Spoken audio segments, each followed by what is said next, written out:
Ang mga bagay na ito ay sinalita ni Jesus, at sa pagtingala ng kanyang mga mata sa langit ay sinabi niya, Ama, dumating na ang oras, luwalhatiin mo ang iyong anak upang ikaw ay luwalhatiin ng anak. Gaya ng ibinigay mo sa kanya ang kapamahalaan sa lahat ng laman upang bigyan niya ng buhay na walang hanggan ang lahat ng ibinigay mo sa kanya. At ito ang buhay na walang hanggan, na ikaw ay makilala nila na iisang Diyos na tunay at siyang iyong sinugo sa makatwid bagay si Yesu Kristo. Niluwalhati kita sa lupa pagkaganap ko ng gawa na ipinagawa mo sa akin. At ngayon, Ama, luwalhatiin mo ako ay sa iyo rin, nang kaluwalhati ang akin tinamo sa iyo bago ang sanglibutan ay naging gayon. Ipinahayag ko ang iyong pangalan sa mga tao na ibinigay mo sa akin mula sa sanglibutan. Sila'y iyo at sila'y binigay mo sa akin at tinupad nila ang iyong salita. Ngayon ay kilala nila na ang lahat ng mga bagay na sa akin ay ibinigay mo ay mula sa iyo. Sapagkat ang mga salitang sa akin ay ibinigay mo, ay ibinigay ko sa kanila, at ang kanilang tinanggap at nangakilala nila tunay na nagbuhat ako sa iyo, at nagsipaniwalang ikaw ay nagsugo sa akin. Idinadalangin ko sila, hindi ang sanglibutan ang idinadalangin ko, kundi yaong mga sa akin ay ibinigay mo sapagkat sila ay iyo. At ang lahat ng mga bagay ay iyo, at ang mga iyo ay akin, at ako'y lumuwalhati sa kanila. At wala na ako sa sanglibutan, at ang mga ito ay nasa sanglibutan.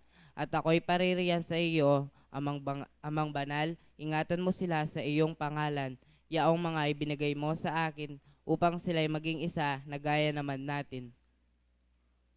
Samantalang ako'y sumasa kanila, ay iningatan ko sila sa iyong pangalan, yaong mga ibinigay mo sa akin, at sila'y binantayan ko, at isa man sa kanila ay walang napahamak, kundi ang anak ng kapahamakan, upang matupad ng kasulatan. Ngunit ngayon ay napaririyan ako sa iyo, at sinasalita ko ang mga bagay na ito sa sanglibutan, upang sila'y mangagtamo ng aking kagalaang ganap sa kanila rin. Ibinigay ko sa kanila ang iyong salita, at kinapootan sila ng sanglibutan, sapagkat hindi sila taga-sanlibutan, gaya ko naman na hindi taga-sanglibutan. Hindi ko sila idinadalangin na alisin mo sila sa sanglibutan, kundi ingatan mo sila mula sa masama. Hindi sila taga-sanglibutan, na gaya ko naman na hindi taga-sanglibutan. Pakabanalin mo sila sa katotohanan, ang salita mo ay katotohanan. Kung paanong ako iyong sinugo sa sanglibutan, sila gayon din isinusugo ko sa sanglibutan. At dahil sa kanila ay pinakabanal ko ang aking sarili, upang sila naman ay mga pakabanal sa katotohanan. Hindi lamang sila ang idinadalangin ko, kundi sila rin naman ang mga nagsisimpalataya sa akin sa pamamagitan ng kanilang salita. Upang silang lahat ay maging isa na gaya mo, Ama, sa akin at ako'y sa iyo, na sila naman ay sumasa atin upang sanglibutan ay sumampalataya na ako'y sinugo mo. At ang kalwalhatiang sa aking ibinigay mo ay ibinigay ko sa kanila, upang sila'y maging isa na gaya naman natin na iisa. Ako'y sa kanila at ikaw ay sa akin, upang sila'y malubos sa pagkakaisa, upang magkilala ng sanglibutan na ikaw ay sa akin ay nagsugo, at sila'y iyong inibig na gaya ko na inibig mo. Ama, yaong mga binigay mo sa akin ay ibig ko kung saan ako naroroon. Sila naman ay dumuong kasama ko, upang makita nila ang kalwalhatian ko na ibinigay mo sa akin, sapagkat ako'y iyong inibig bago natatag ang sanglibutan. O Amang Banal, hindi ka nakikilala ng sanglibutan, ngunit nakikilala kita, at nakikilala ang mga ito na ikaw ang nagsugo sa akin. At ipinakilala ko sa kanila ang iyong pangalan, at ipakikilala ko upang ang pag-ibig na sa akin ay iniibig mo ay mapasa kanila at ako'y sa kanila.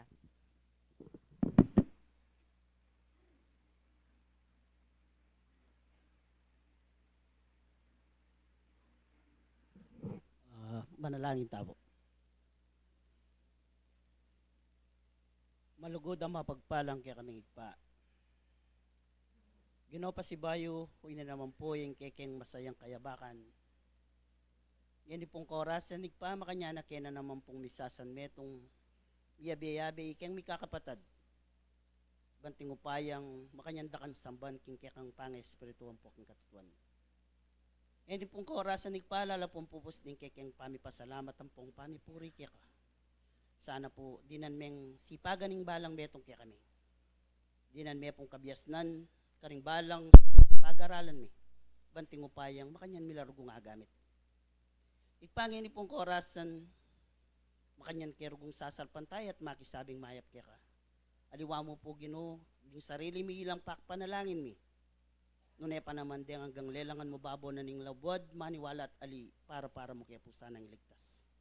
Makanyan mo naman ikpa, makanyan mila naman pakpanalangin, kaya kading sablang manandaman. Detang kikeng pengari, at yung karelang kubong tuknangan, o king gamat daman ding mga biyasa, lalong-lalo na ikpa, red ni kiting balena ning ampunan, dinan mo no po sanang sikanan, gamila naman po nga kayabeng, gawa, puri king banal mong lagyo. Ikpabalo mi laman po gisanan, ding laman daring kiking puso, ika po kakilala mo lang po ang balo deti, uling kaya ka lang makamampan. Sana po, tanggapan mula po, sana rin kekeng dalungan po ang kayadwanan kaya kakring balang metong kaya kami. At makanyan mula po, sanang pakibatan kitang liim pasibayo, o rin po rin pisasan metong ming dalungan po ang kayadwanan ngayon kayabakan. Sana po tanggapan mo lang mabanglungayin, king kaya kang banalayarapan, at tanggapan mi naman po yung liimong pamipala, po yung kaya kang bendisyon, yung lagyo ng Yesus sa kekeng tagapagligtas. Yan nasa. Salam.